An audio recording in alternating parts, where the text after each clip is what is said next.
छोटू sound Baheri के लाल button दबाकर subscribe करू आ घंटी के निशान से हो दबाबू।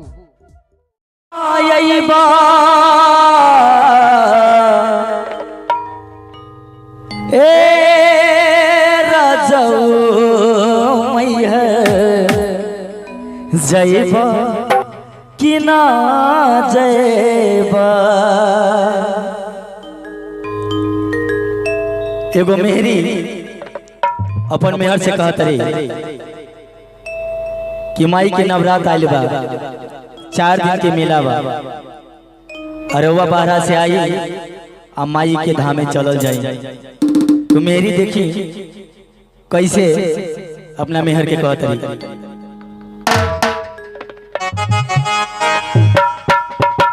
असों के नौमी में घर अइबा कि ना अइबा, ए राजौ मैहर जइबा कि ना जइबा,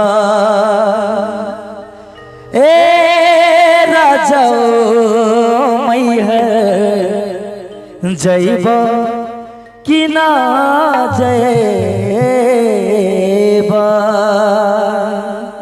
जाओ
पैसा पर पैसा कमा के असली सुख मिली देखा माई भी जाते।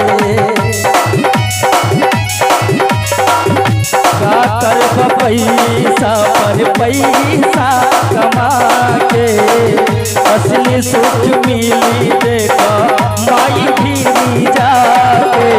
बबुआ के बाबरल सोचरैबा कि ना अइबा, बबुआ के बाबरल सोचरैबा कि ना अइबा, ए राजौ मैहर जइबा कि ना जइबा, ए राजौ मैहर जइबा कि ना जइबा।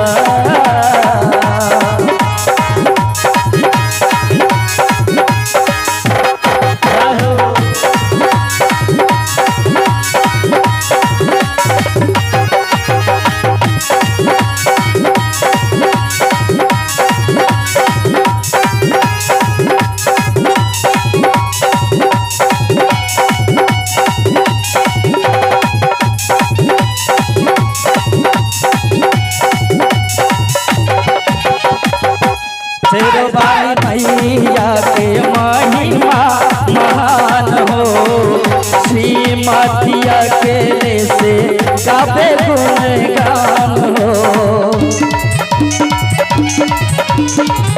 मैहर वाली मैया के महिमा महान हो। श्रीमती अकेले से गावे गुणगान हो। राजा राज सुदर्शन के मनैबो कि ना अइबो।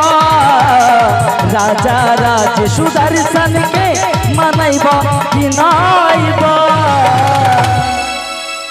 कहते हैं कि काली बिल्ली उजली हो जाए और जो मैया के भजन पे ताली ना बजाए उसकी हाथों में खुजली हो जाए।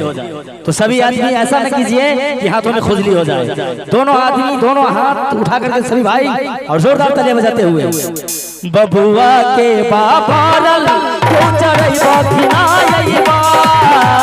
ए राजा हो मैहर जइबो कि ना जइबो।